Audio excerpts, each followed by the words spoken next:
Erkak kishi, o'g'il bola hech qachon o'zini problemasini aytmaydi, bilasan? Hech qachon u problemasi dardini ichida saqlaydi. Problemasi bormi? Bo'ldi, problemam bor. Go'rim gap ketaman, qabrimga birga kirib ketadi. Ayol kishi menikini ham bilan oling deydi, olib kirib ketish.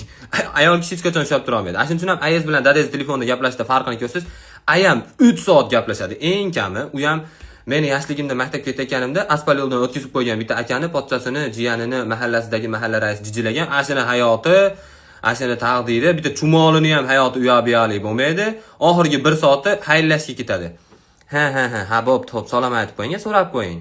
Ha, ashna bo'ldimi? Yo'q, yana 10 minut ekan. Xo'p, salom aytib qo'ying, so'rab qo'ying. Xuddi otam maksimum 4 minut gaplashgan. 4 minut ichida qanday qilib zilni balonidan tiko ixtiro qilishni o'rgatib qo'ygan hali akaga. Keyin bunday qarab turib, oho, 4 minut gaplashibman. Yakkaxon konsert qo'yardim. Mehmon bloklab qo'ygan, 1 yillik gaplash bo'ldi. O'lib qo'ygan. Otasi ham 4 minut gaplashaman bu bilan.